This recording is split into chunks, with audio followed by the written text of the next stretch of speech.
I would like to call the Charter Review Commission for Thursday, December 18th, 2025 at 5:35 here at the council chambers. Let us rise for the Pledge of Allegiance. I pledge allegiance to the flag of the United States of America and to the republic for which it stands, one nation, under God, indivisible, with liberty and justice for all. Amen.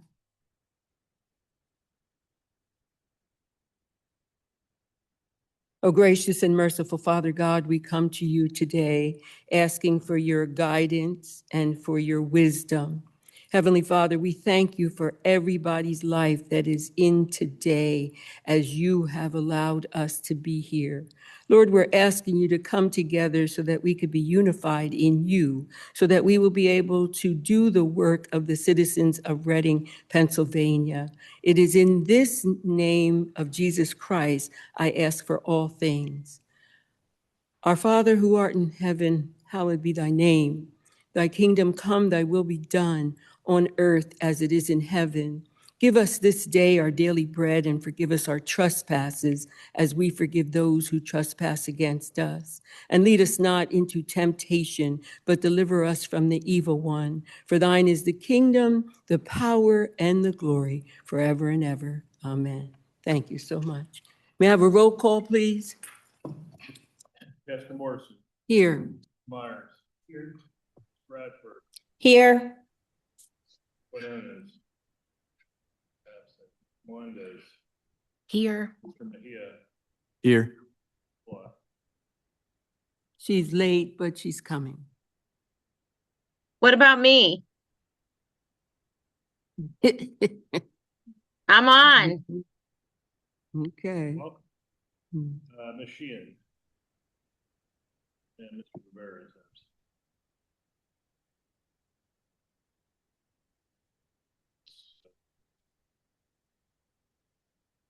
Seven present, 3 absent at the moment, so we have a quorum. Thank you. Okay, I would like to know if there are public comments. Yes, please. Make sure you press the button and speak loudly. Thank you.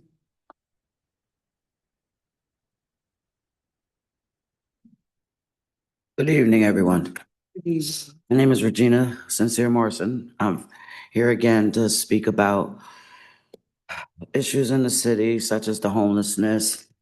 And I'm sure this is nothing new to anyone. It's just I see it more and more as it's gravitating to different areas of the city. It's not just under the bridge and in the parks and things of that nature. I wish there was something that the city could do, and I don't know how it feels about this situation because it's ongoing and has been. So I don't even know what the city thinks about that subject since it's come up so many times. My other subject, which was last week a little bit, was the parking authority. And I didn't speak on it much, but it seems like the parking authority has a lot of control and power over this parking situation that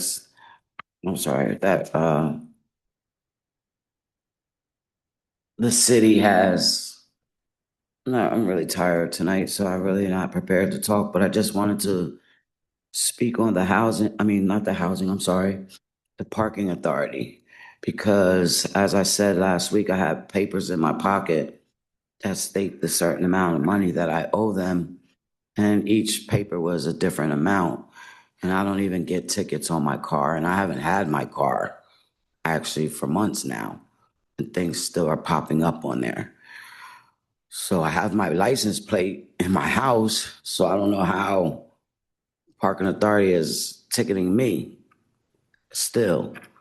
And what was on my statements of what is claimed to be owed to them does not register to my car or register to me because I have handicap parking, so I could park in handicap. I would not park in someone's private driveway 5 times in a row.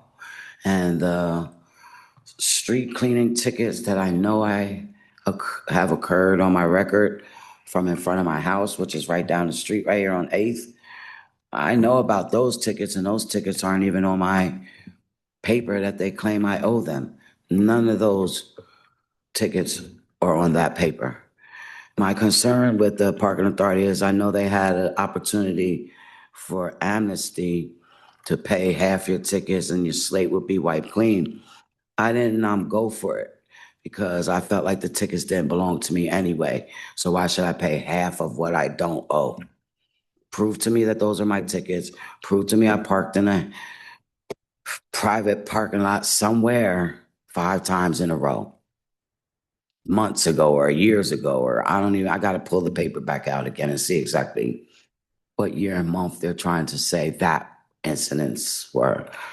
But I didn't need to park like that because, like I said before, I don't like parking tickets on my car.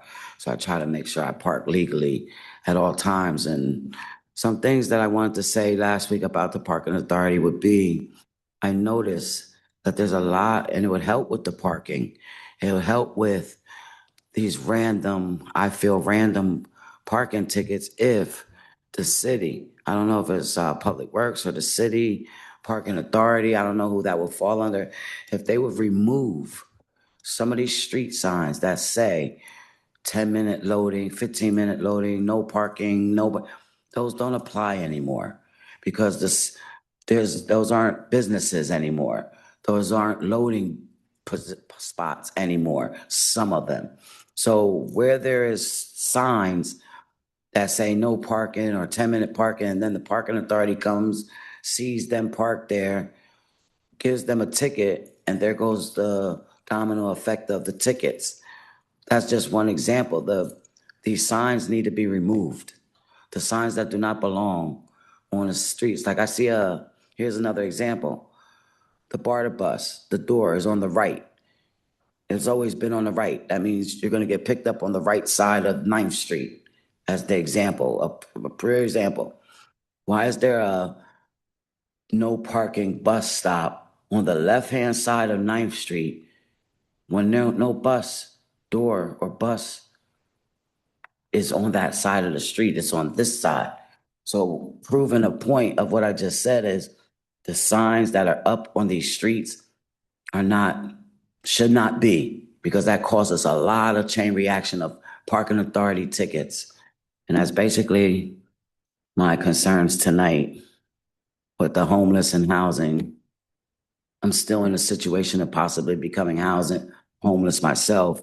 No fault of my own, just from the legal system beating me at filing motions and papers and stuff like that, me not knowing the jargon and legal ramifications. So if I should become homeless because of codes and violations, don't want to do their part, where does that make me feel and think of me coming here every week, Mondays and Thursdays, trying to be a part of and trying to be a solution to something, not be a problem to anything, because I know there's enough.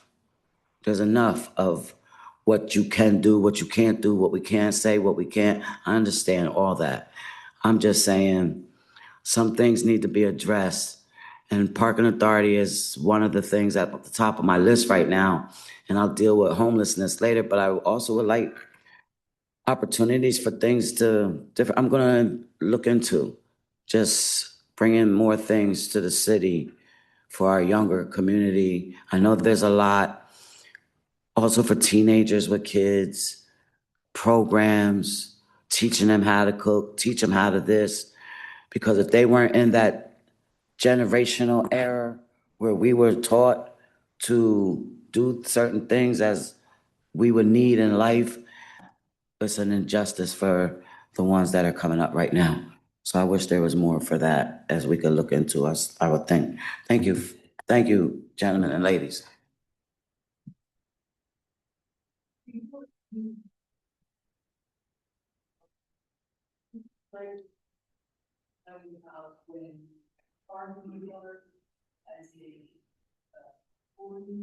Third Wednesday of every month, 5 p.m. 430 South 4th Street. I'm sorry, say it one more time. Every third? Wednesday of every month at 5 Mhm. p.m. The address is 430 South 4th Street. Thank you. You're welcome. So I would say be able to go down early and then be able to sign up so that you can make your concerns known. Yes, Okay? yes. Thank you very much. Thank you.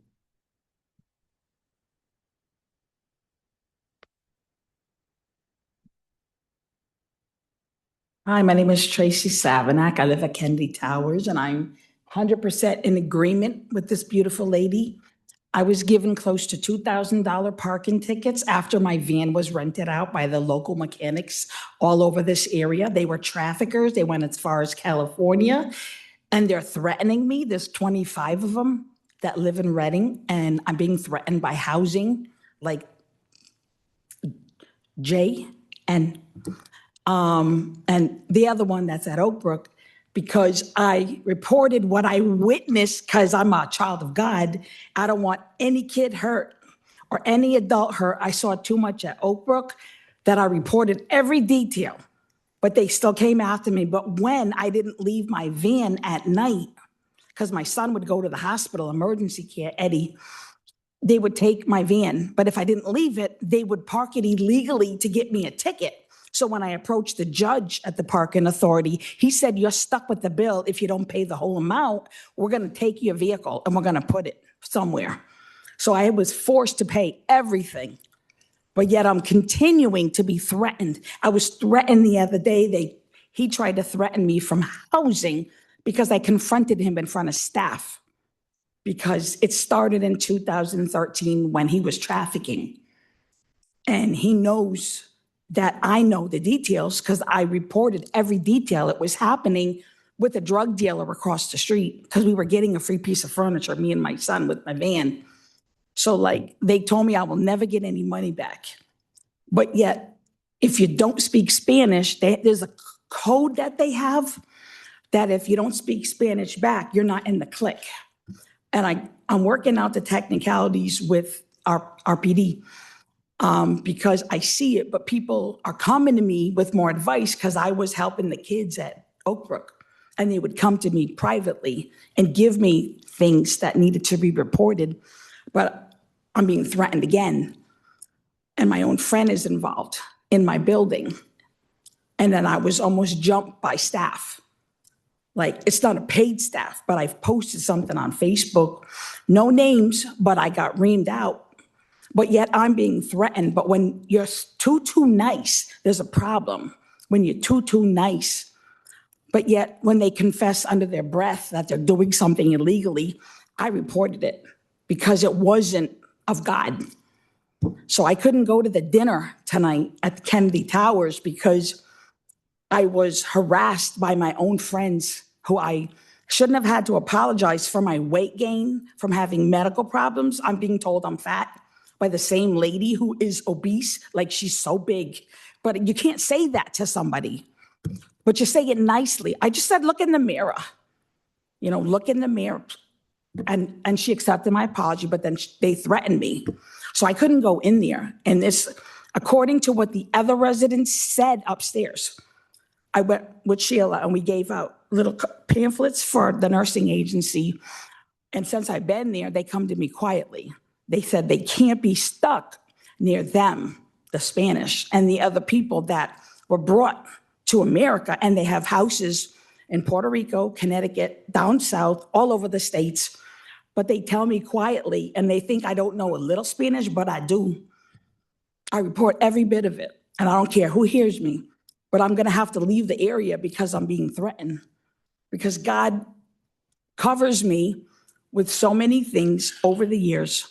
And I don't care who hears this, you know what I mean? I don't care. But even my cat is being threatened. But today I had to help give a meal to a homeless guy at night.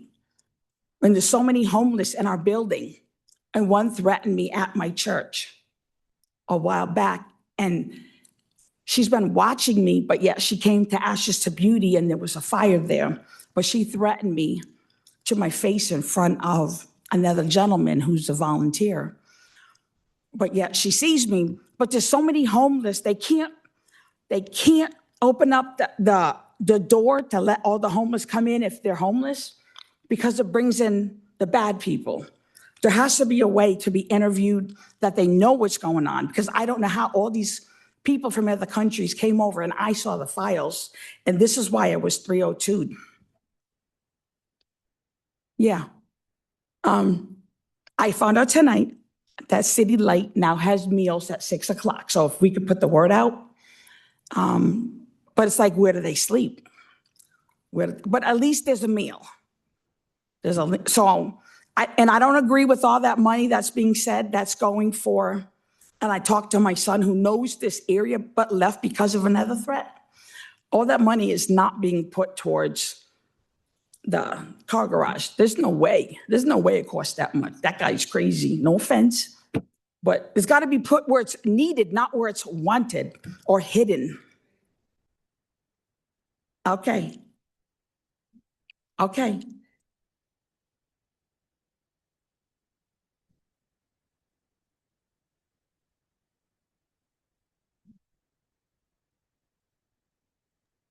I'm sorry, we cannot hear you. Yes, I would like for you to. Yeah. So it would be Give me. Yeah. next Wednesday? No, next Wednesday's. When's the next one? Is it Christmas next Wednesday? No, No? it's the third Wednesday. Oh, the third Wednesday. Yeah, at 5:30. Okay, at 5:30, at 4:30, which is right near my building, right? That's that. Yes, further down, yes. I got it memorized. So Thank you. You have to be able to stay focused and then be able to. I was threatened with stay- my life just a by minute, staff. Just a minute, just stay focused, and then that way someone will hear you. And I'm sure they'll be interested enough to perhaps work it out. Okay, at least Okay, that's yeah. what they can do, but you gave us a lot of information. Right, but I was almost and, 302 by staff at Okay, RHA all right, last night. That's why I'm upset, because I'm protecting kids all right. and they don't care. Thank you. Thank you. Tracy. Thank Thank you you. very much.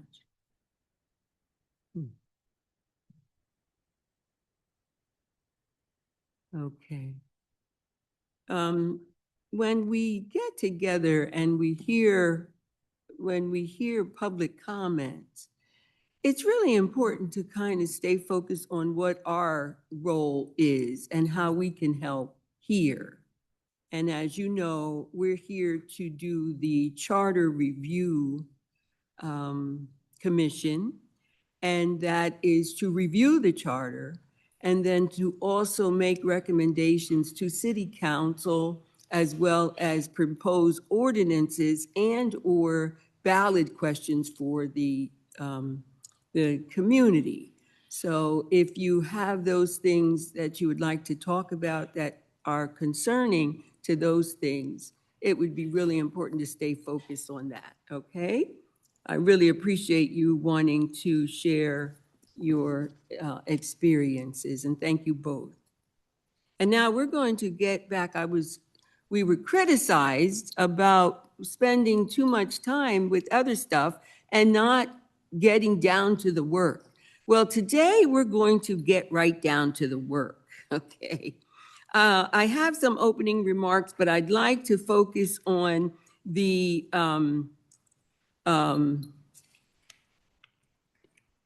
ordinances that lead us to the language that is contained in the ordinances, as well as if you look in your packet that was handed out to you, you're going to see the 2023 ordinances and also the information for the search.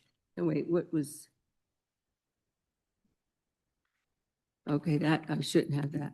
Okay, but if you look at the November 2023, the Home Rule Charter, and it will say 606 Department of Public Works. And then the other one is the insert of 2022 for the action on the capital program. Also on November 2020, the recall of the elected officials, Home Rule Charter 1110. And then you'll see the ballot questions as they appear on the ballot, both in 2020 and also 2021. And then you have 2023, and then also, I guess it's 2022, and then 2023. Those are the examples directly from the city clerk, the city liaison for the ordinances, and then also for the Board of Elections, how it was appeared in on the ballot in those years. So it gives us a language. But if you look and see towards 2021, you'll see that the language has stated that you're just referring to the article, and you may not be aware, if you don't know the article number, that what they were alluding to. I found that the explanations were not circulated for the public. They were not circulated for the public, so the explanations were missing. And a lot of times they were found deep into the bag that comes from the election. So little did we know that people that had voted had not had the explanation, but that was during COVID. So people really didn't understand what sometimes they were voting on. And we call it the blind vote. But that's neither here or there at this point. I just wanted you to look at the language for the ordinances and then also for the ballot questions, so that when we begin to write our ballot questions, our ordinances, they will be able to. And of course, we will have the legal expert of Mr. Stock to make sure that this is within the guidelines of our the language that we need.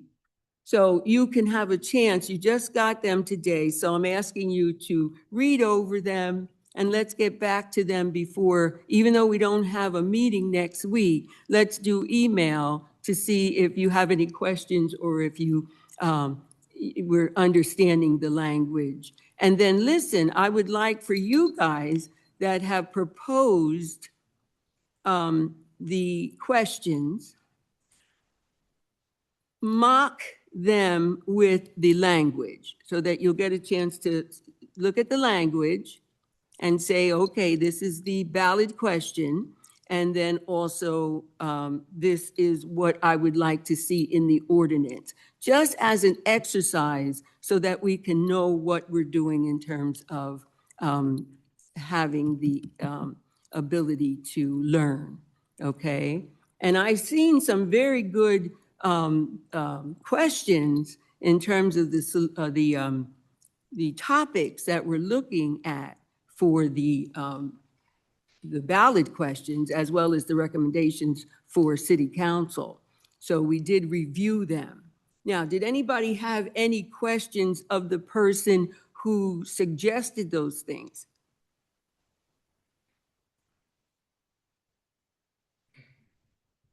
Yeah, say you presented the department, the public health. If anybody had any questions of you, Dave. Does anyone have any questions of Dave? I have no question. Okay. Anybody? Thank you. Okay. Dee, Sheila, do you have any questions of Dave? Yes. I'm sorry. Dave, I want to thank you for bringing forth that proposal, because I think it's something that we really, really need. So I really appreciate all the research and all the work that went into that. Thank you. I do not have any comments. Good job. And then you also got a toxic fact sheet. Was there any questions on? I'm sorry, we can't hear you. Okay, forgive me. Okay, were there any questions on the toxic fact sheet? The toxic trespass fact sheet? Did anybody have any questions on that? I have a question. My first question is the wording that it's presented in that document how you think it's going to, how it should be presented to the public, or is that going to be worked through? Because I still don't understand exactly what that is asking the government to do specifically. Sure, thank you, Tanya. It is a fact sheet, so for you to be able to glean what the information is. No, it is not the direct ordinance or the ballot question. That is yet to come to bear, okay? But that was just so you guys could understand what this is all about in terms of the toxic trespass, okay? Yeah. Mm. I gave it to you in person and you weren't here. Okay, let me make sure that you get that, okay? Jonathan, if you need to, can you make a copy? Okay. Dave, do you have your copy?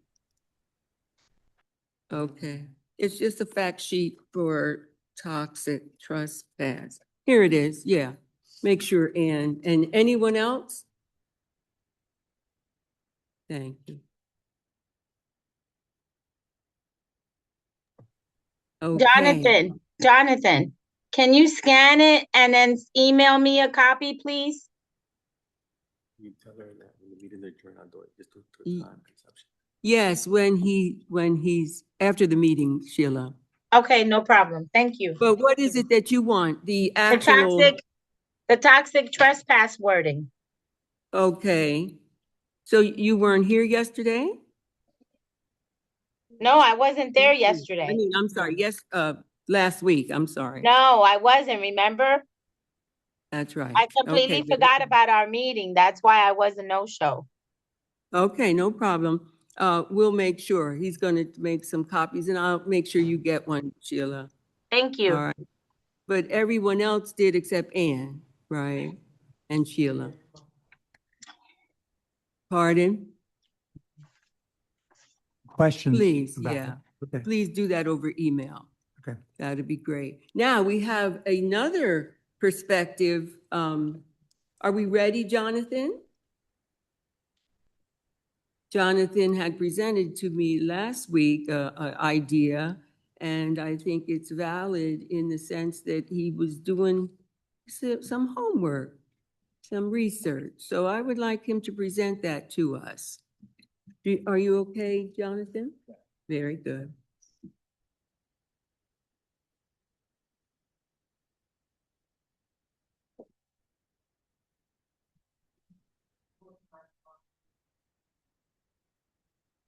Oh, I'll shut it off. Make sure you speak loud so that Deborah can hear and Sheila. All right. For the charter, I did bring something up, not to you guys, but to myself. I was doing homework. In Article 9, Financial Procedures, I wanted to bring an amendment to the Home Rule Charter about putting in a forensic audit. Article 9. There is one for independent audit. Okay, so I just want to make sure I'm in the same page as you. 9914, Should be 914. okay, thank you. Mhm.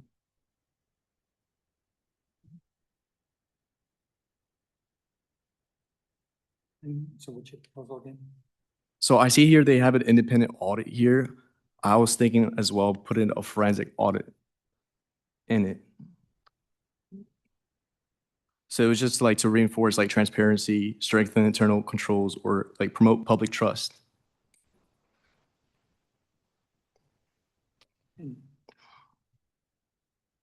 Is there a substantial difference between a forensic audit and the independent audit that would be done by a third party? That is a great question. I'm still working on it. It was just an Okay. idea that I brought up to myself. I am not a financial expert, but run a few businesses. So from my understanding, the audit that's done right now, it's done for every year that just passed. A forensic one, you would have to pick a time frame for them to go back. So the question from me, right, as a citizen, is are you asking for every new administration to do a previous one, or are you asking every couple of years? Because how far back are you hoping for the audit to be?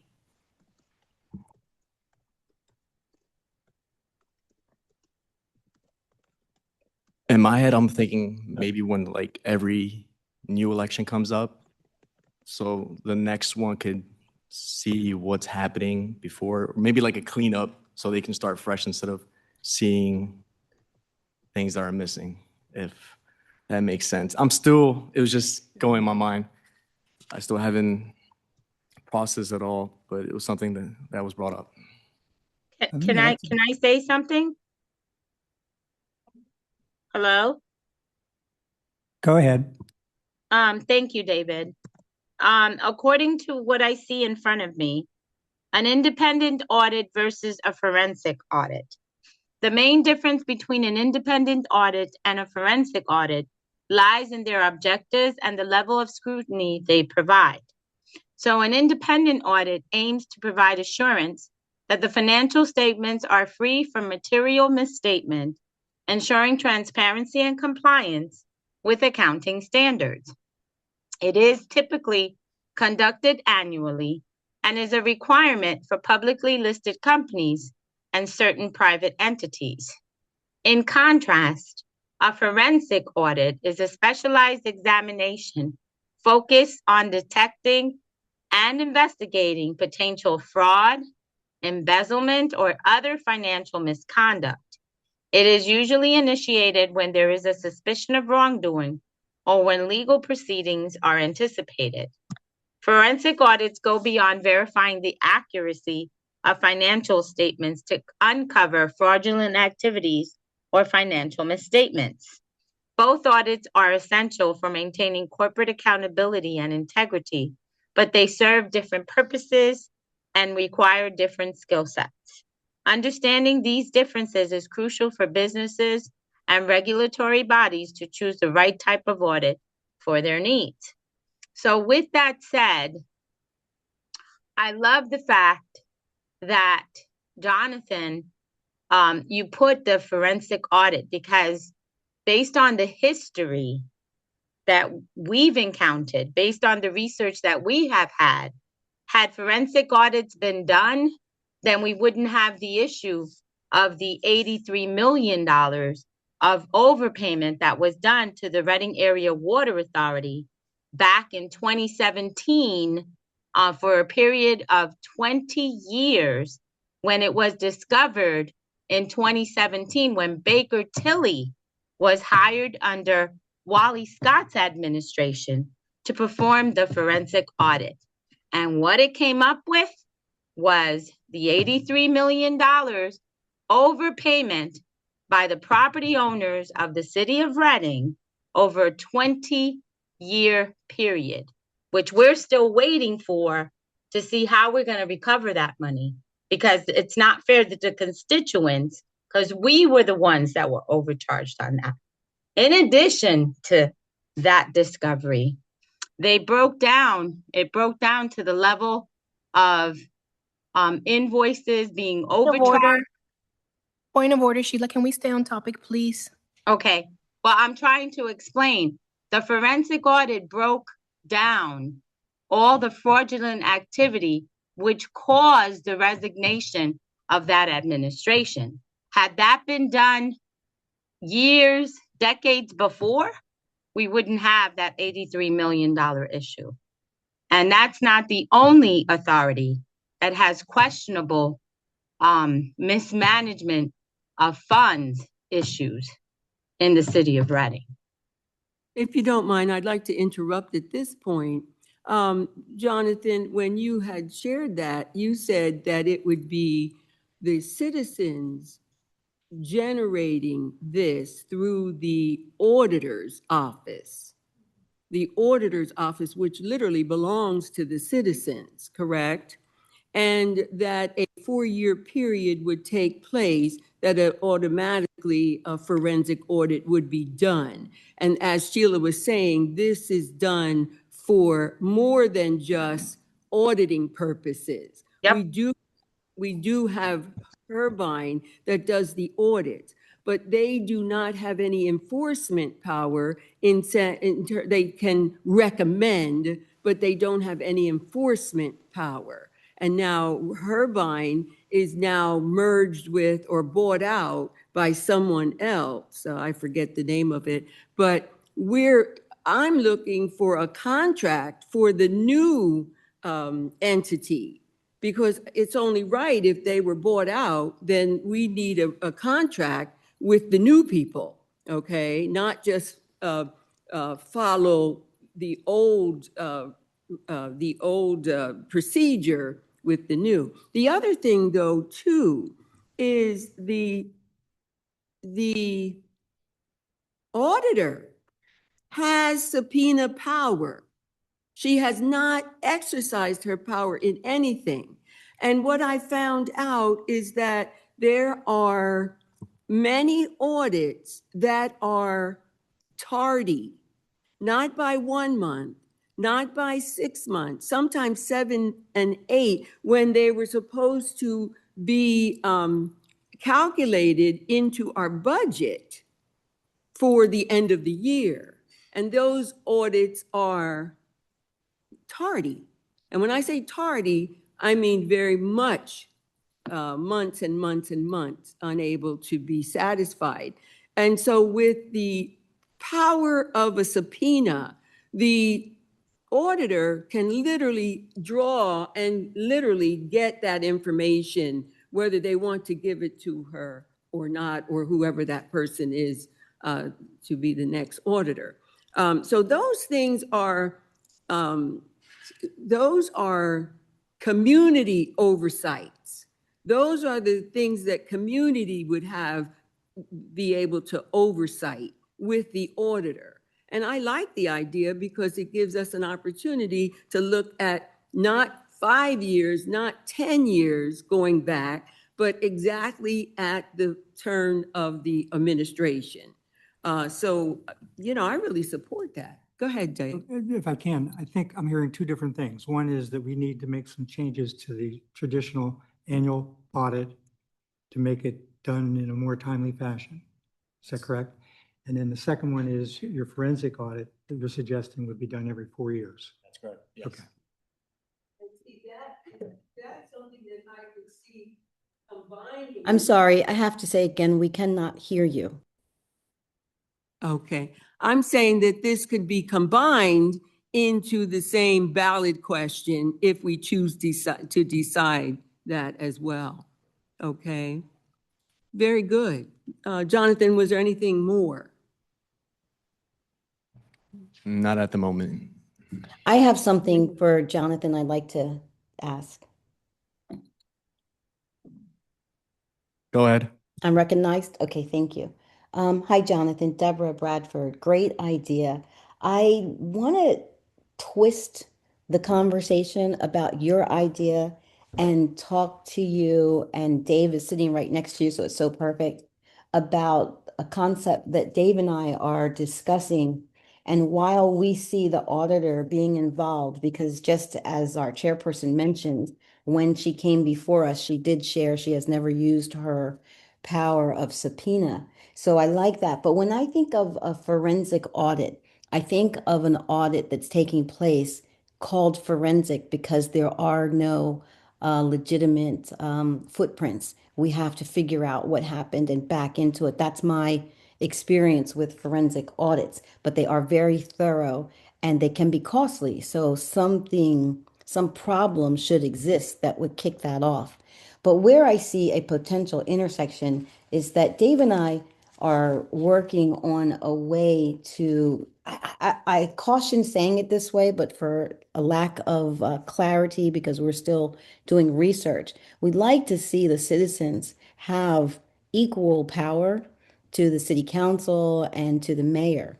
And one would think we have that already in our form of government, yet we have proof by the people who come and talk to us from public conversations and those that speak to us while we were working on that survey in person instead of an electronic survey, and the complaints that we're hearing.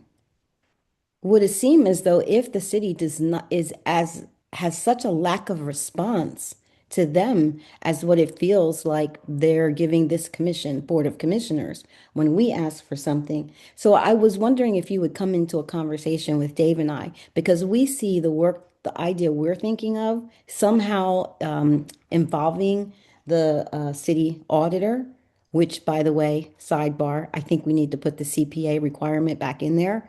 But I do feel that there are too many of our citizens with unanswered questions, problems that aren't getting solutions. And yet, it all in the building you guys are sitting in right now, the answers and the support should be there, yet it's not coming. So we were thinking of something that would rise to the level of giving the citizens more power.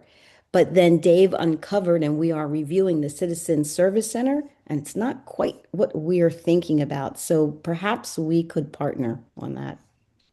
Dave, I hand the floor to you because you're the second half of this thought. Well, we began to look at the Citizen Council.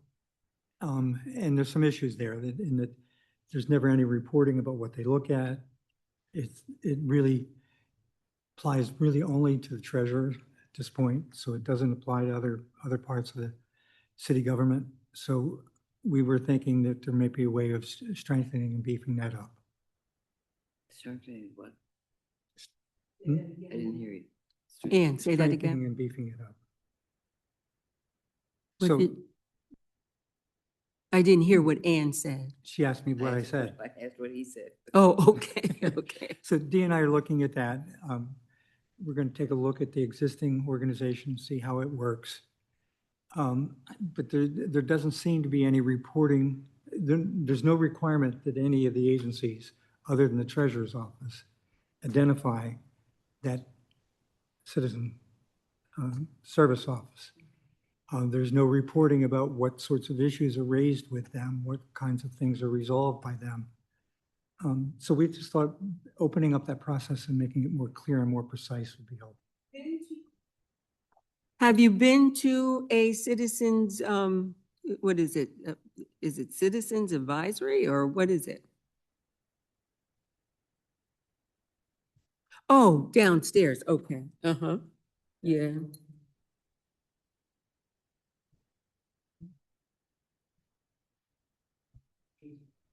Yeah.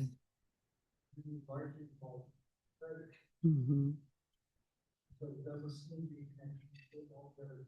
I'm sorry, Dave, we cannot hear you. Turn the mic back on. There doesn't seem to be any connection to any of the other boards and commissions, any other departments in the city government. There's no reporting about what sorts of issues are raised by the citizens, how to resolve the volume of reports. And so we were thinking that perhaps creating a process that's more public oriented and publicly open made some sense. We're still working on that. We're looking at what other cities have done, what are some of the national models for suggesting that. It's necessary, it really is. And If we're- Dee's taking the lead. I'm just the bench warmer. But it's good. I like the fact that we're exploring that because I think it's necessary, very necessary. Go ahead, Tanya. I think you guys are on a right idea. Dee, I'm with you. I'll be a bench warmer behind Dave. I don't know why Dave said I was leading. I thought we were co-leading. Okay. Oh no, you're leading this one, babe. Jonathan, I did a really quick, I don't want to be the one to like poo-poo your idea because I think it's a great idea. I did a quick search, mid-sized city, forensic accounting, 4-year term. On a good day, it's $250,000. So if we think that every time we have a change of administration, we're adding $250,000 to the bank note, it's a lot. My question is, and I love your idea, I'm not saying there's anything wrong with it. What about trying to look into if there's any 4-year report that the leaving administration could present to the incoming administration? And if they find any issues with it, then they have that document to go to a forensic accountant.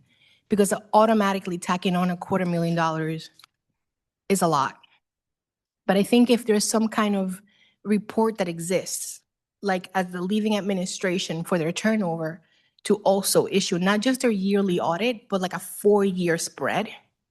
When they present that to the oncoming administration, their person can look at it and be like, and then order some kind of audit. That's just my idea.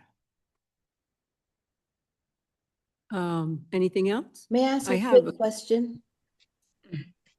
I'm sorry, ahead. is that a bad idea? Okay. Tanya, I have a question. If you are speaking about the FBI audit, those audits are free. They would be able to come in and do the audit. Now, I know people don't like the FBI snooping around, but when you talk about an annual audit, and especially when you look at things that are not happening for the citizens, then the FBI knows that things are happening here. In fact, they said they need to come to Reading every 50 years. So I asked them, do you have to raise your children to become agents so you can come back 50 years? And they said every 50 years. Now, that was back in the Kibaki commission, Kibaki administration. And they've been doing things in the 80s, they've been doing things in the 90s. And I understand that they were, had been solicited for a particular the parking authority, but whether or not they came or not, we're not sure. But that's something that we could look at in terms of an audit that would be able to be sanctioned by the government. And then that way you would have the necessary, it would be a preventative audit. So that doesn't have to be a costly thing. It can just be scheduled that each time that they would do an audit. But you'd have to have the finesse of the political bodies as well as the influences for them to come. But believe me, they would come. So irregardless of the amount that would incur, if we did it by the FBI, the forensic audit, it would be free, okay? So, and there might be something else that needs to go with that, but I think it's worth exploring, okay? And when it comes to the auditor being able to have the subpoena power, she has to be able to get the information so that the auditors, the forensic auditors, will be able to get the information. And I'm not sure if forensic auditors have the subpoena power as well. So those are the things that we need to discover, and quickly, if we're going to make that a suggestion, okay? Can I say something? Yes, Sheila, and then Dave is there. Hi, Because Claudia. I'm trying to raise my hand, but I don't have a hand to raise. Okay, go ahead. What I want to state is, first, I want to make sure that this body understands that at the authority meetings that I've been to, and the most recent one in December that I was at was the Reading Parking Authority, and I'm going to use that as an example.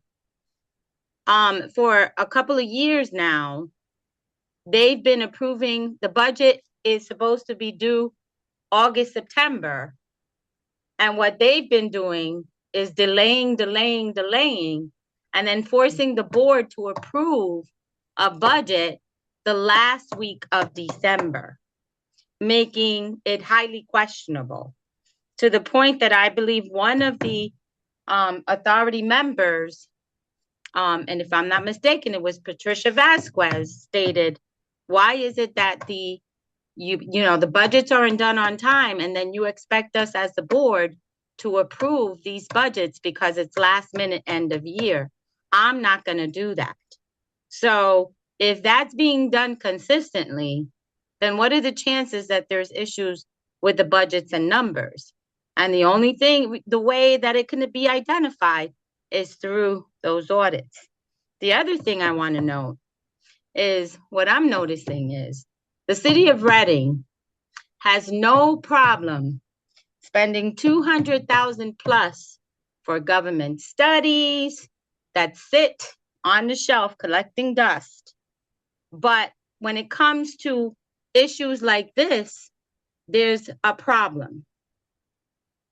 To me, personally, if I have to spend $200,000 to discover that a thievery or embezzlement or mismanagement of over $2 million, $3 million, then to me, that investment would have been well worth it, because then the discovery is there. Never mind the fact that if criminal implications exist, then that can be handled accordingly as a result. So I'm in total agreement with the proposal as it's been made by Jonathan Mejia. Thank you, Sheila. Anything else? Dave? Yeah, I just wanted to mention, I raised some other issues last time that I was going to be working on, and I can share them again.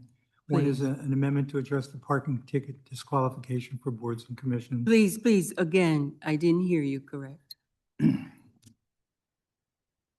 Amending parking ticket disqualification for boards and commissions to establish a threshold, a minimum threshold for the parking tickets that would disqualify somebody. Right now, you're disqualified if you have any outstanding parking tickets.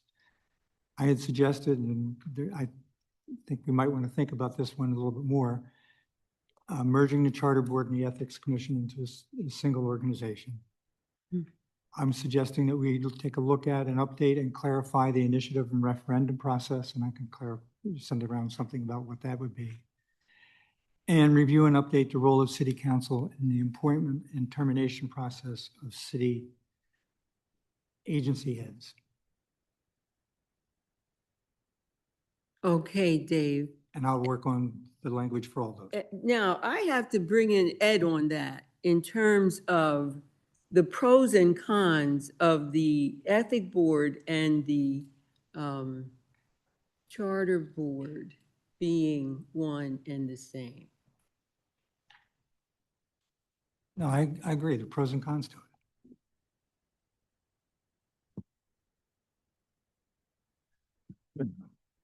I'm not going to give my personal opinions. That's not my role here. But from a legal standpoint, I think it can be done. The jurisdiction of the Board of Ethics and the jurisdiction of the Charter Board do not overlap. They're exclusive of each other. So if you merge the two together, I don't think you're trespassing or treading on anyone's jurisdiction, because they don't have overlap as it stands now.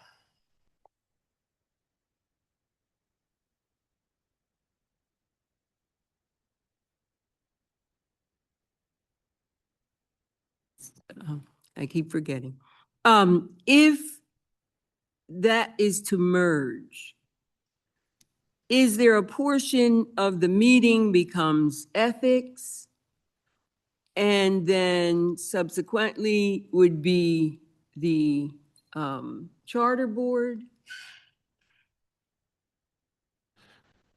Well, both boards have sort of the same process in terms of complaints that are filed. So if a complaint is filed, the complaint goes first to an investigating officer, whether it's a charter board matter or a board of ethics matter. If you combine the two boards together and a complaint was filed, the investigating officer would have to determine whether it falls under the code of ethics or whether it falls under the charter board. That's not a difficult Okay, task. yeah. Okay, thanks, Ed. All right. Let me just mention, that was a suggestion that was given to me by several people in the community, as Mhm. opposed to one that I necessarily initiated myself. Okay. Did they say a reason why they would see this as happening? I think they thought there could be some overlap between the two organizations, and there was difficulty at that point in time, this was 4 months ago, Mhm. finding people to serve on either one of those boards. I see what you're saying. Okay. So would it be the same 5 people or would there be 10 people? How would that look, Ed, if you were to combine? Mr. Myers is correct. Both boards struggle, as do others, Mhm. in the city in finding members. The charter board just recently got up to enough members to actually hold meetings and started to conduct business. So if you were going to merge the two, I frankly would keep the board at 5. I don't think it has to be any larger than that. So then if you would merge, then you would have the mayor appointing the 5, correct? I think both are appointed, they're nominated by the mayor and confirmed by city council. Mhm. Mhm. Okay, all right then. Is That's there a poss- way, is there a way that that particular board would not be subjected to the nomination of city council, only to the appointment of the mayor? It all depends on how Both we boards draft are, it. both boards are created under the home rule charter, so you could alter, modify, and specify the process of selection of board members to change the way it's currently done to a different methodology. That would be permitted, in my opinion, since both boards exist because they were created under the home rule charter. Yeah, it really depends on how we draft it.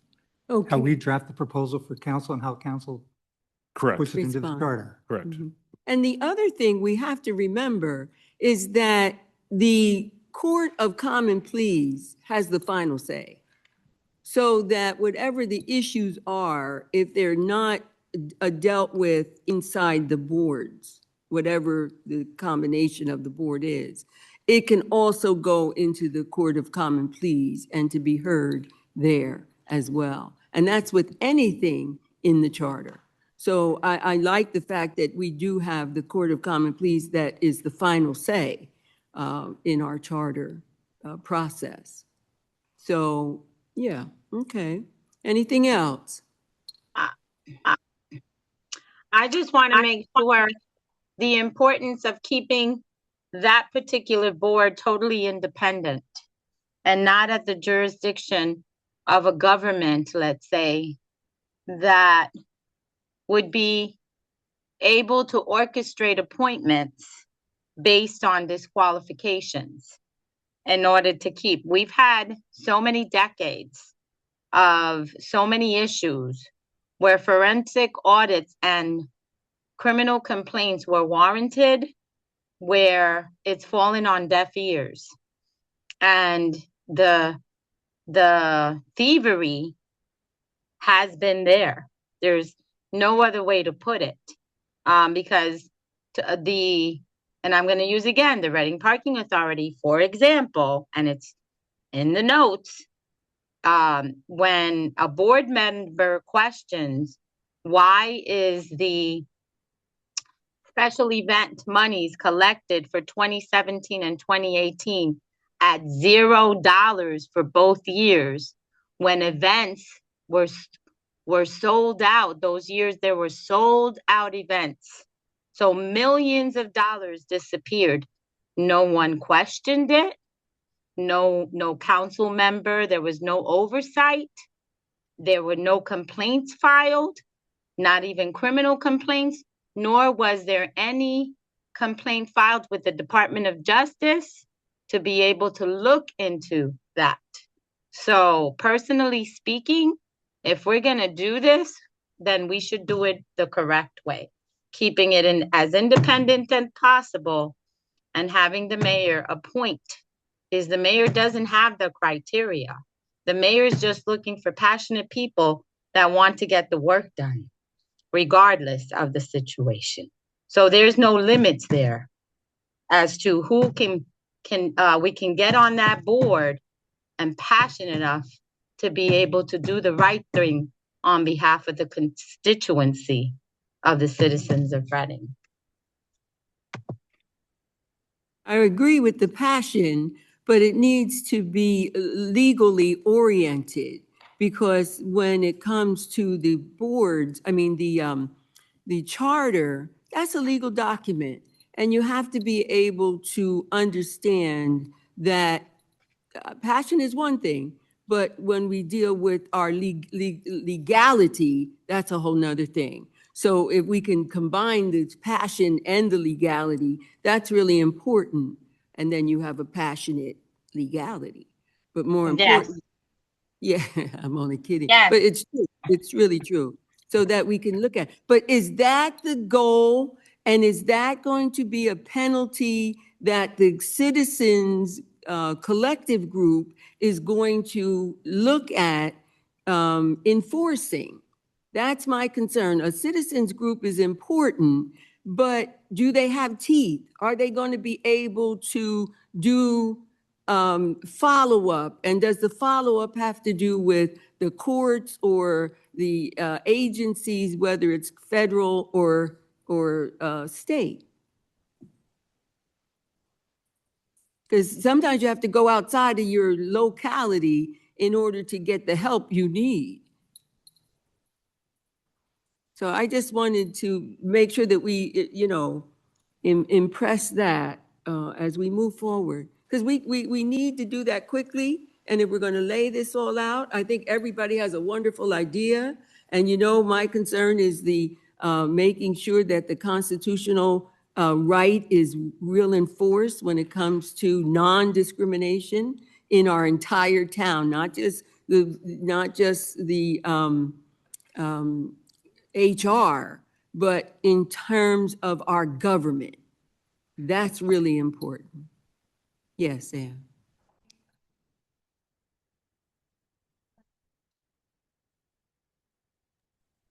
If Anne is speaking, we cannot hear her.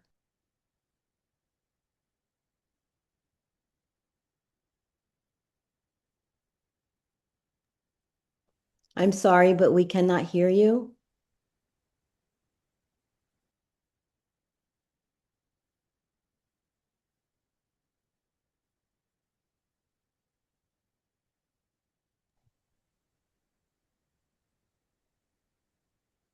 Is somebody speaking?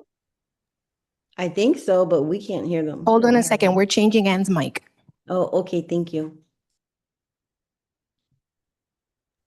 Thank you for saying something because we don't know. Okay. Maybe it's a sign that I should keep my mouth shut. Never. What I want to say is that I think giving one person authority over appointing 5 people to a board that may investigate at some point that person. I think that is kind of going against democracy.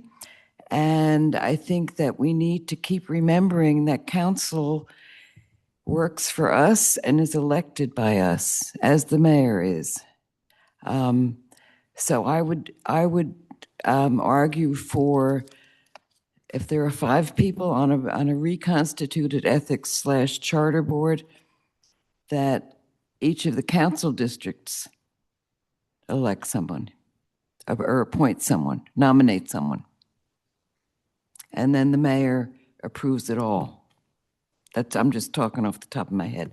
But But I think giving the mayor authority over any mayor, I don't care who it is, Yeah. giving that person sole authority over ethics and the charter, or I think that's a little dicey. Yeah. My suggestion is I'll write up a proposal and we could all have at it. Okay, Thank you, Dave. Okay. sounds good. Yep, thank you, Dave. And make sure that it has enforcement. Okay. Okay. Anything else? So we're looking at tweaking down the things that we have looked at. So let's recap. We're talking about a public health department. We're talking about toxic trespass. We're talking about a forensic audit for the administrations, the changing of administrations, right?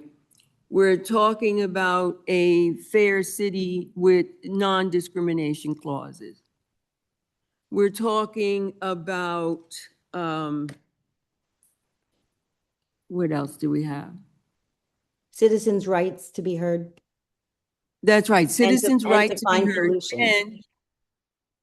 and the citizen enforcement or citizen oversight. Is that what, We really want the word solutions in there, but to your solution? valid point, the citizens need to have the power that their voices actually mean something versus what we have now in this Citizens Service Center. Yes. It would be enhancing the existing entity to have it expand to all the agencies in city government, Mm-hmm. to have them report on what they're finding, to have it made public, to make it fair and accessible for anybody so that it's language significant Mhm. in Spanish and English opportunity. Mm-hmm. There are a whole series of things about that, and perhaps even have that group have an advisory committee that they can consult with as they need to. But Dee is going to work on the proposal, and I'm going to help her with that. Good, good. All right, it's coming along. So, The other ones are the qualifications of parking, I say them again. Parking ticket disqualification. I want to work on clarifying and updating the initiative and referendum process, and take a look at the role of city council in the appointment, particularly termination of city agency heads. okay. Now, Sheila, you had an issue regarding the administrative code as it relates to preventing people from serving on the board if they have a bill or a tax that Yes. they don't have a plan, a payment plan.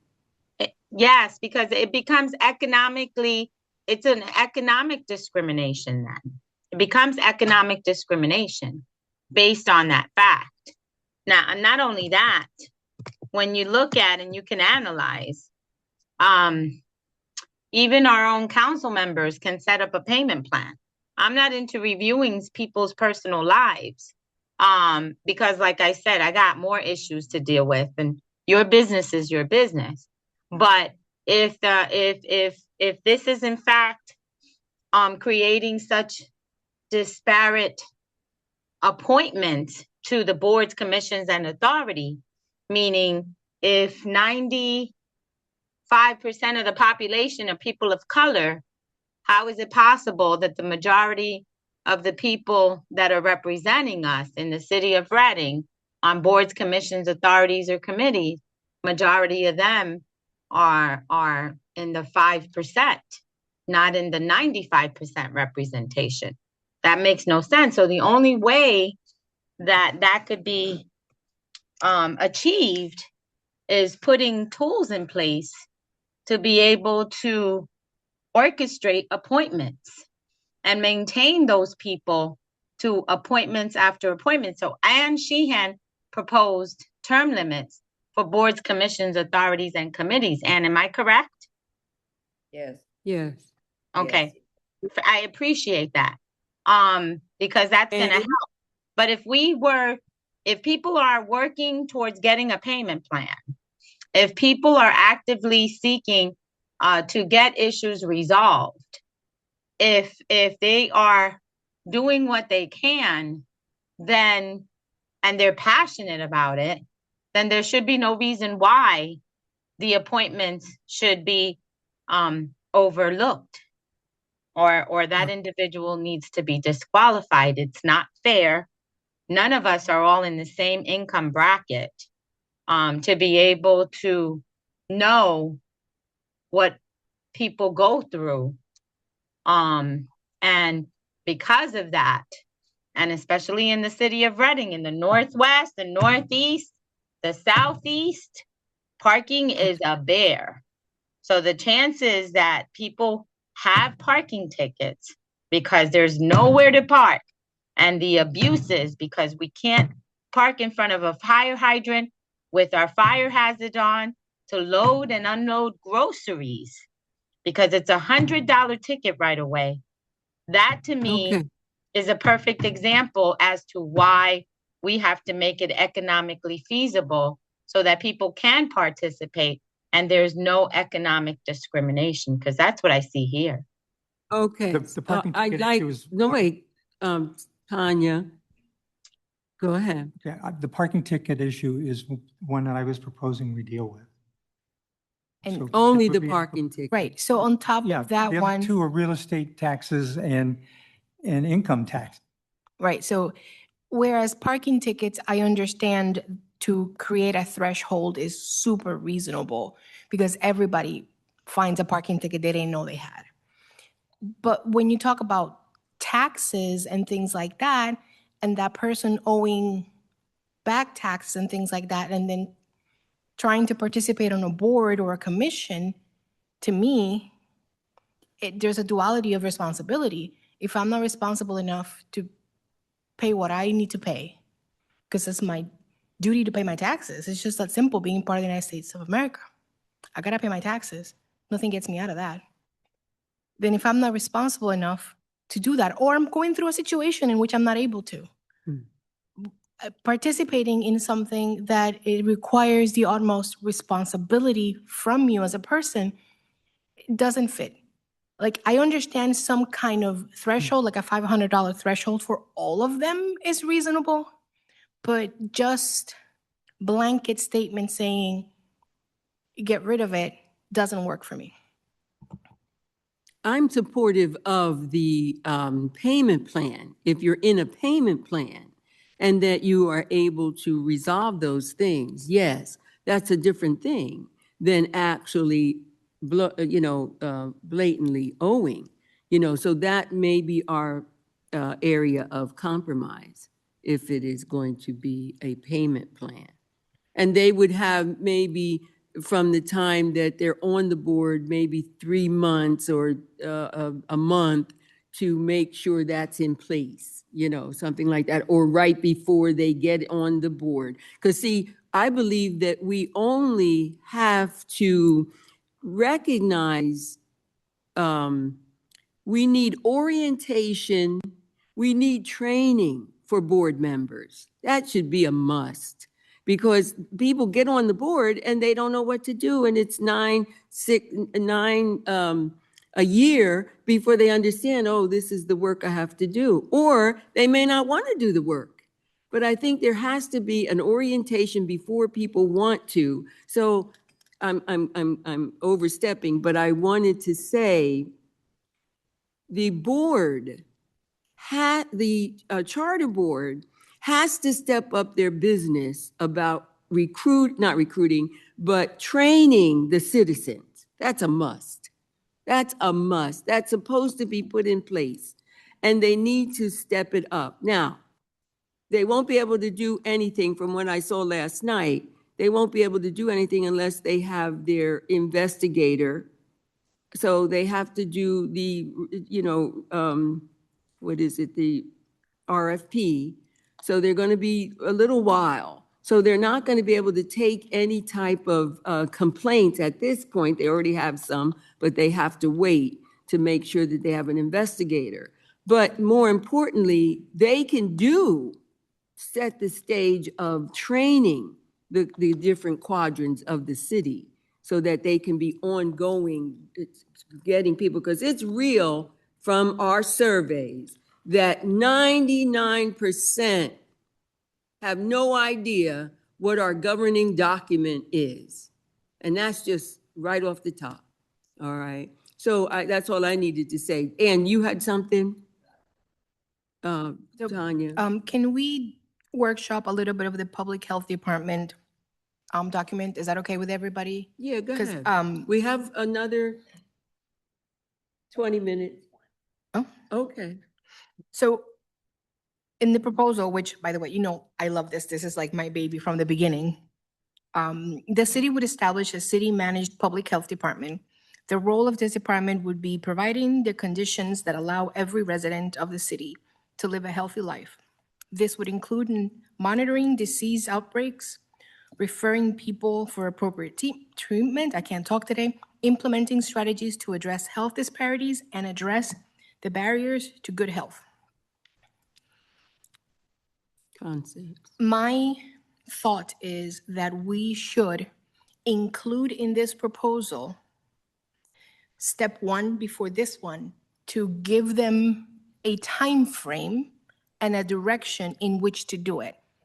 Because thinking ahead, I don't want, exactly. So there's no, council might immediately be like, we can't afford this is not in a budget, we already raised 6%. But if we create it and word it in a way that is, first step, we need you to create the department and do the framework and use these other entities. And then in this amount of time, actually put the department into effect or open the doors. Does that sound like a reasonable thing? Is that even something that can be done, Ed? Timeframes are important. You can absolutely do it. Tanya, give me your suggestions on that. You'll note in the updated version I sent everybody, I also talked about some community partners that might be able to help start the organization. Tanya did not do her homework. Put it in, I want it on record. I did not read your No, that's email. okay. That's okay. You will. All right. And Dave, for the sake of talk about the community partners, just a few. There is the Reading Hospital, the Reading Health Foundation, the Penn State St. Joe's Health System, the Berks County Community Health System. I think the Why I'm Missing Foundation could be a partner in terms of funding. I think the Berks County Community Foundation could be a partner because they funded the study for the county. I think the county might even be able to put some money on the table or some help in some ways with this. I love I that. think RAC and Alvernia both have nursing and health programs that they could be helpful. So I think there's a bunch of partners that could be brought together to make this work. But I didn't hear Department of Health on the state. Pardon? Department of Health on the state. Oh, yeah, well, yeah. Okay. You could use the Department of Health and the state level. There's 'Cause probably. they do have a community program that they're launching, and They it do. really is important for them to Yeah. plug in. My, Okay, my son works there. good, excellent. Okay, Yeah, and the state health department could be a partner as well. okay. Very good. I think it's important for us to lay out who some of those partners potentially could be and bring them into the conversation. Mm-hmm.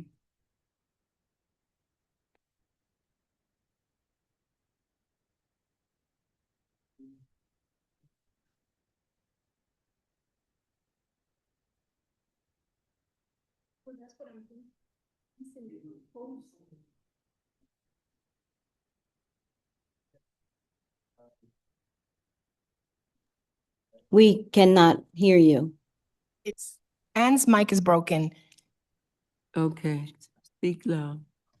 I will do it. Mhm. Anne would like to know what kind of time frame we are going to put into the framework, and if something like 2027 is what I'm looking at. That was her question. 2027, okay, ouch. Why so long? Well, that was the, Why Yeah, so I mean, long? is that, I think, I don't know if you have any, if we talk about creating a process, and I think we go to the council and say, here's the process that we think you should do. But the ultimate goal is to create a Department of Health. and have it But be you in want the to charter. We want to be here when they do, right? Yes, I certainly want to be here when they do it. So, I think Okay. we can outline what a process would be as we're presenting this to city council.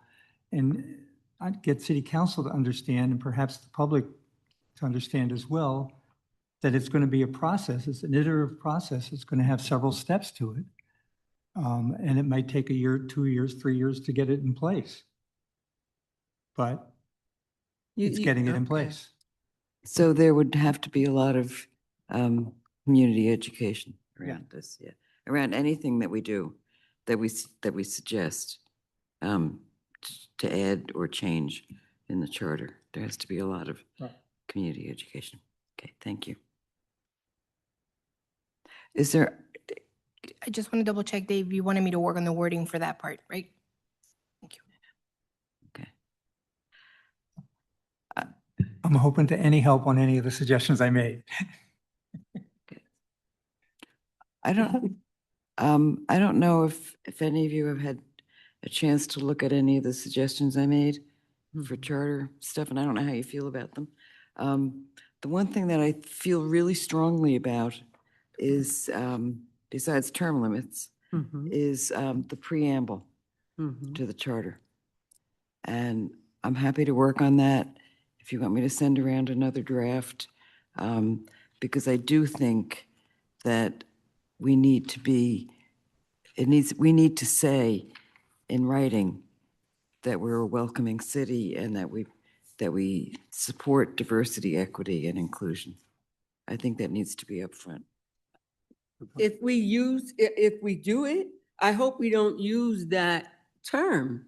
Well, Diversity, equity, it's passé.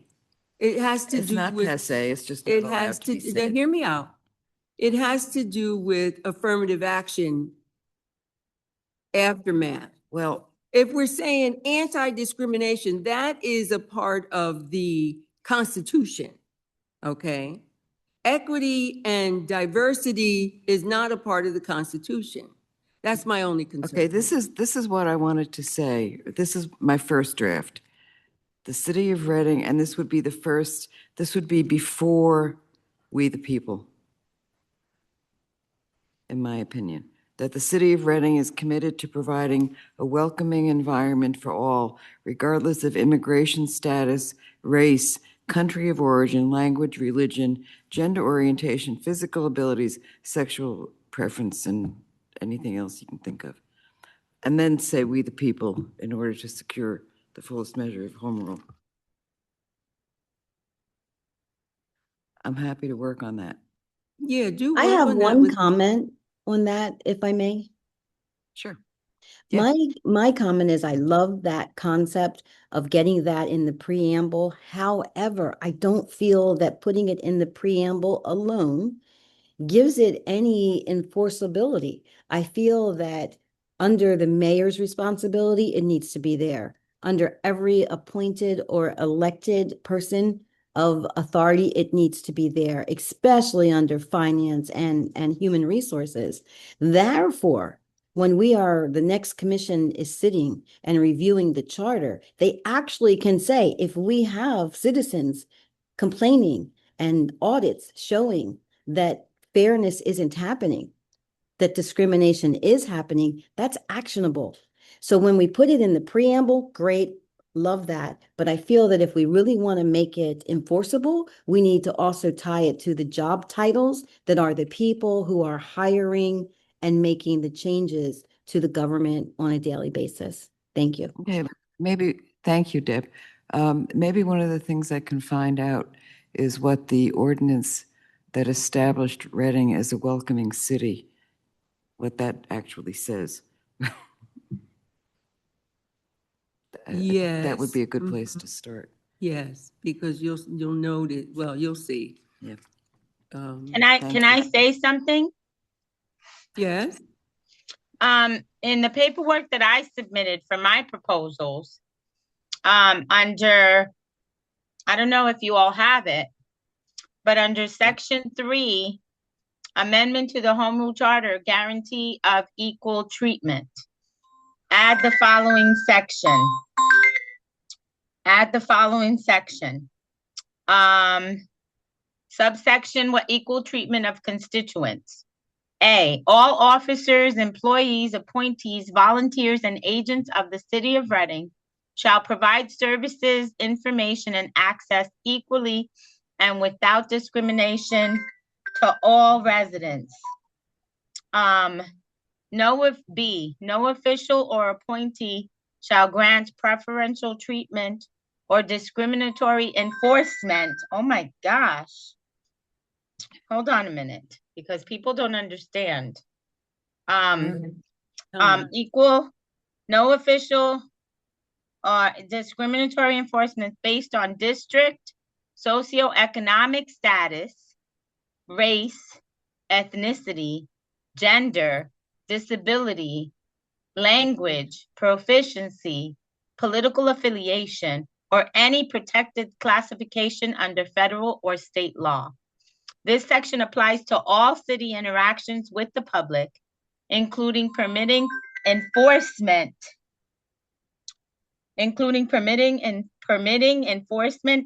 access to public information, appointments, legislative service, and administrative functions. And D, city council shall adopt implementing ordinances as necessary. And you're suggesting that to go where? That would be a ballot question. That would be under equal treatment of all constituents. Shall the Home Rule Charter be amended to guarantee equal treatment and non-discrimination by all city officials and appointees? So that actually sort of fits in with what Ann suggested, and perhaps where they get blended into one. I'm sure they will. I'm sure they will. So I Okay. already did that, Ann, and you're more than welcome to use it. Thank you, Sheila. You guys work on that. Yeah. We will. can. Very good. All right. I love the camaraderie. That's wonderful. The only thing now is our workshop. We have to have a workshop so we can be able to spend this time after, I guess what, after Christmas? After New Year's, After New Year's? You want to wait that late? we got it. I respectfully decline from participating in the workshop Why? Can you tell us why? because I'm coming here to work here. We can sit down and we can workshop it in the time that we're here. That's what we were supposed to be doing this whole time. And I am available to do that here. I'll What work are on we, But I am not giving anybody any more of my time. It's my kids' time. what are we talking about? Tanya, she can't get the time for a workshop. She said it's her children's time. Oh, And I right heard now- that. I wasn't sure what we were talking about in terms of workshop. The What do we- workshop. Those that will come to the workshop. If it's 2 people, if it's 3 people, that's going to be the workshop. Oh, well, So- what is the workshop? What's the focus? Like, I So don't that we can understand. spend at least 4 hours to work out, looking at the ordinances, looking at the valid questions, perfecting them so that we can pass them on to the legal representative so that we can get that done. And if I can make a suggestion, if we're going to have a workshop, have it be sort of the final decision-making time, perhaps we can share these ideas that we have electronically. People can make their suggestions about changes Correct. electronically, and we can share them back so that we can focus that meeting. It might not have to be a 4-hour meeting.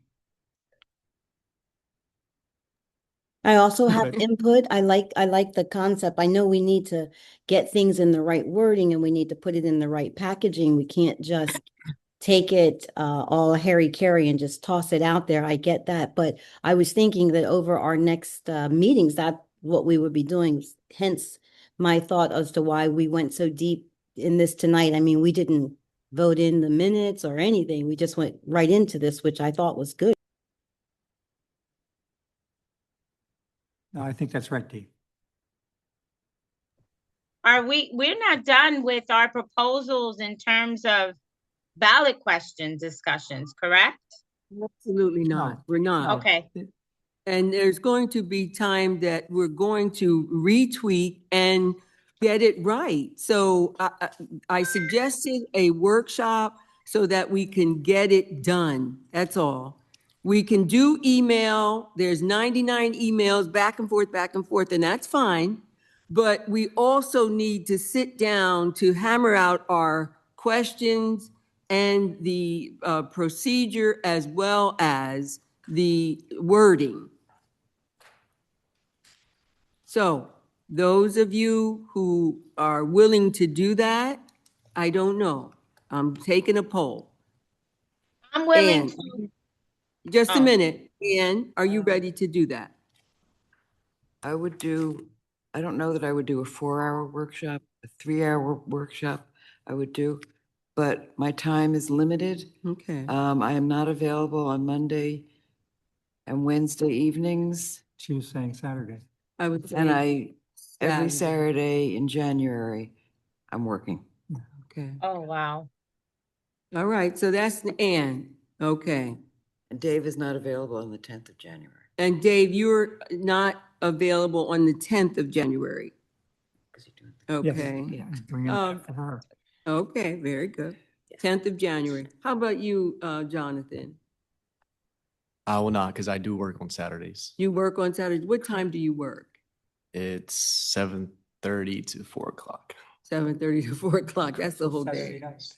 No. Sorry, 7:30 in the morning to 4. So is it another day, I can try. like a Friday or? Friday, no. I would have to let you know on that one. Okay, all right. So I'll put you down, but another day. Okay.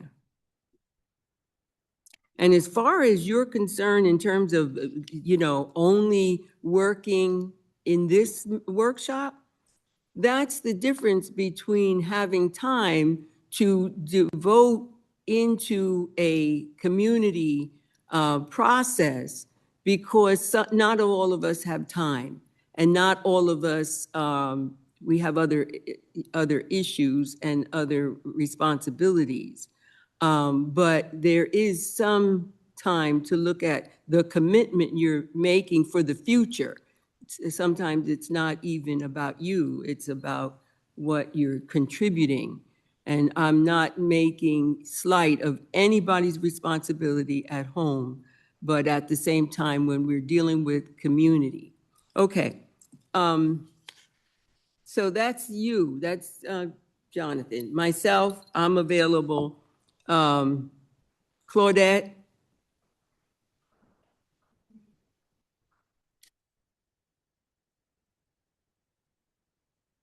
We cannot hear what's being said. Is a Saturday good for you or not? No, okay. So Saturday is not good. All right. Is another day good for you? My availability would be 5:30, Monday to Friday. Okay, so 5:30, Monday through Friday. We are going to do a meeting on January 8th, right? Oh, yes, yeah, Okay. we have our regular schedule. So that could be a point at which we do some of this. Yeah, Okay. okay. Anybody else? That's it, okay. So, and then Did Carlos. you want our answers? D, Did you want our answers? yes, please. And that was for January 10th? No, Dave's not here on January the 10th. So what day are you talking about? A day that we could block out 3 Oh, to just 5. any day. Gotcha. Because I heard something about January 8th meeting being a place where we could do some of it, because we should be getting close to wrapping up. So yeah, I would prefer not to have a second get together for 4 hours.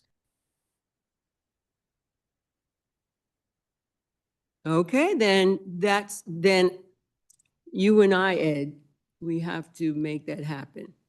simply so that we can create that final, and then bring it back to you guys, okay?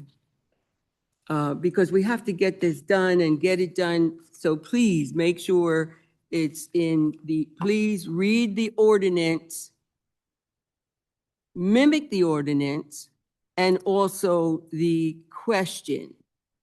Wrap it up so that your question speaks to not just the article or anything to be changed. Make sure there's a explanation in the most minimal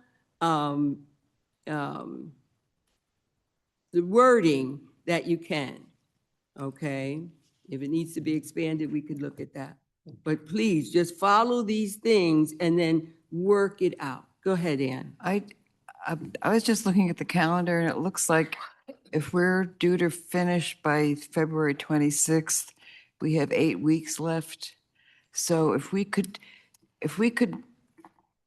agree to come on January 8th with maybe 2 specific amendments that we want to see happen.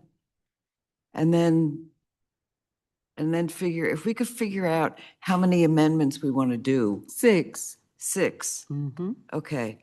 So if we could do 3 on January 8th and 3 on the following Thursday, then we wouldn't need a workshop. May You're I not, modify that?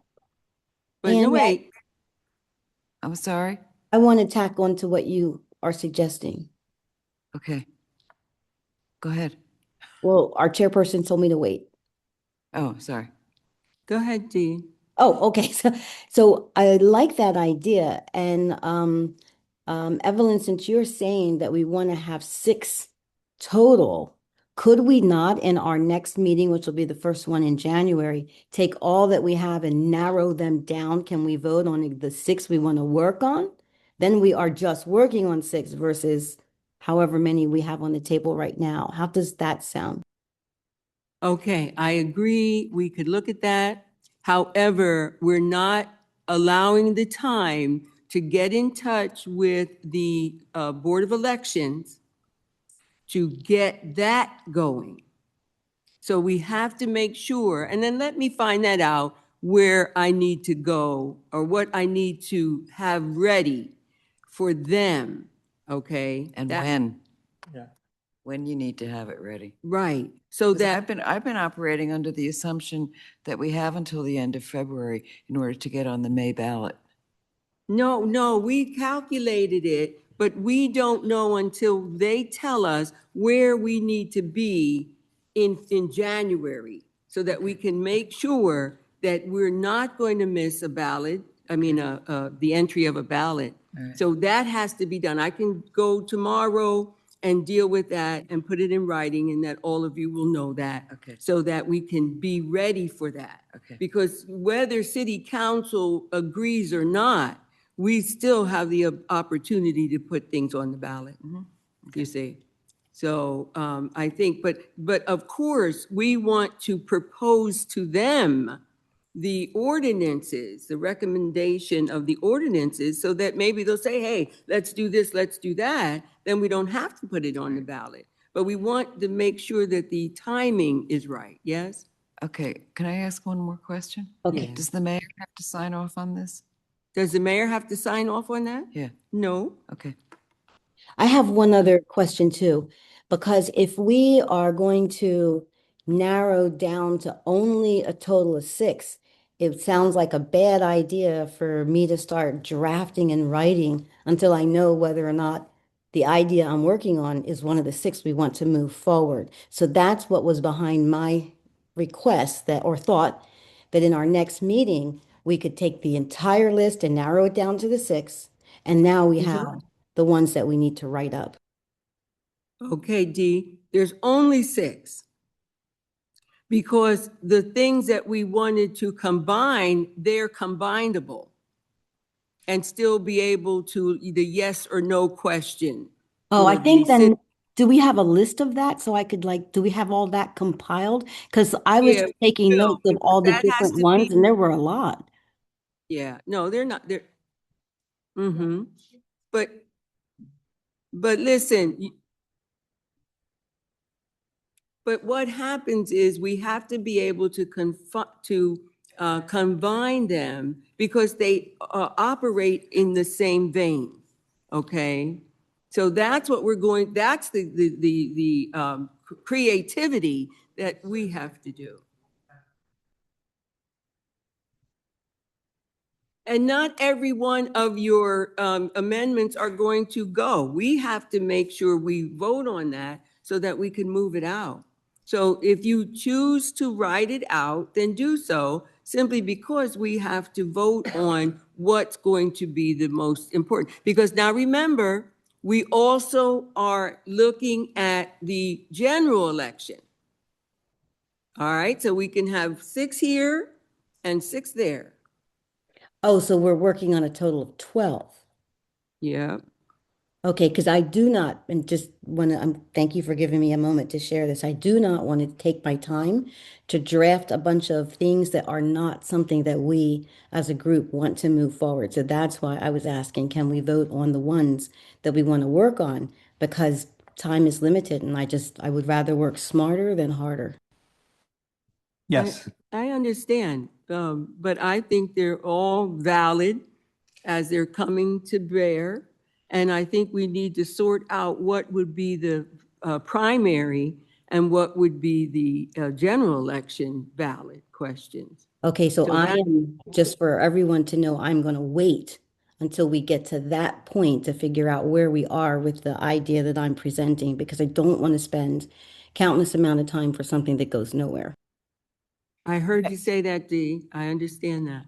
But Dee, because I don't understand completely your idea and I don't want to vote on it until I understand it.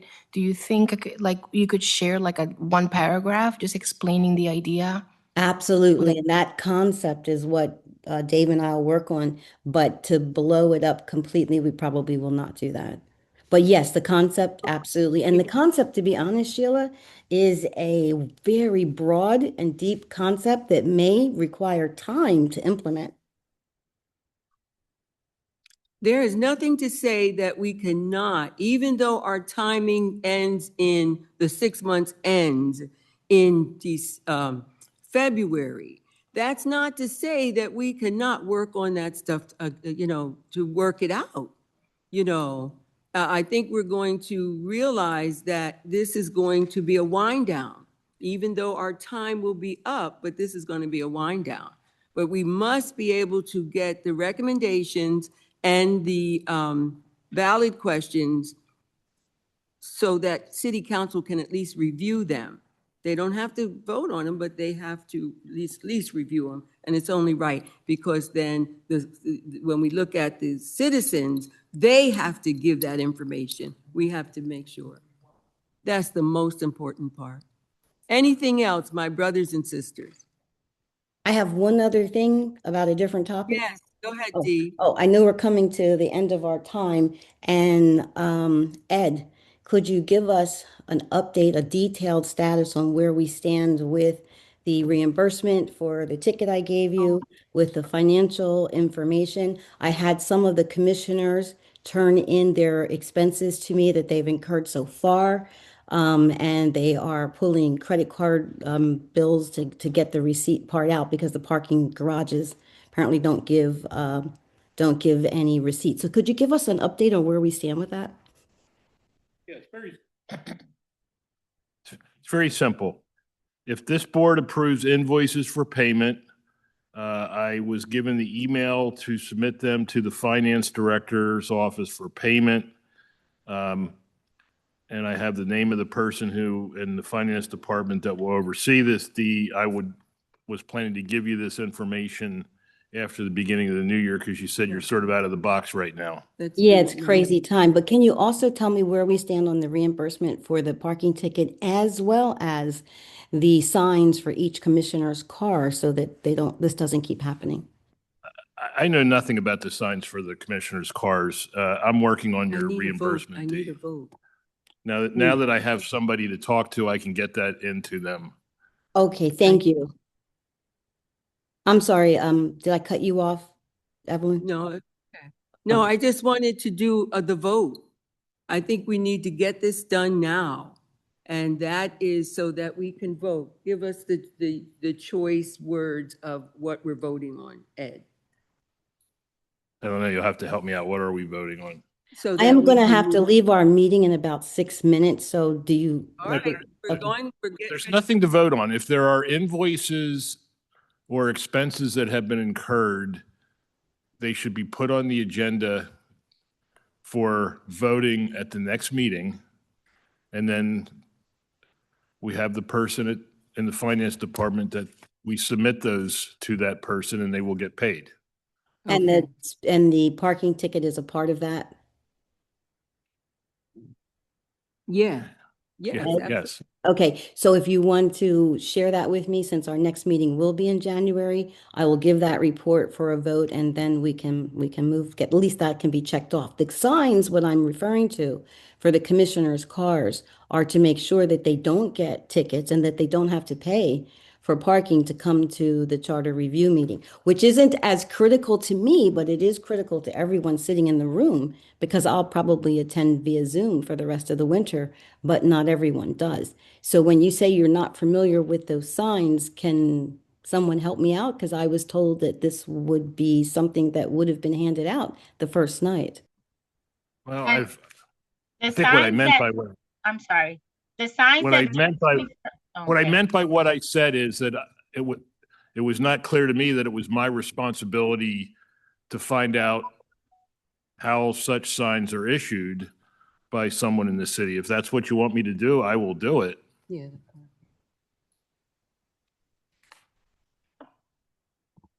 Well, Can I make a I motion am for most certainly not December giving you 11th any minutes? tasks to do. That's not my role either. So if it's not something you're supposed to do, I don't know. Okay.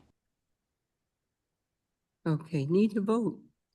Can I make a motion for us to approve December Yes. 11th minutes, please? Second, Second. All in favor? aye.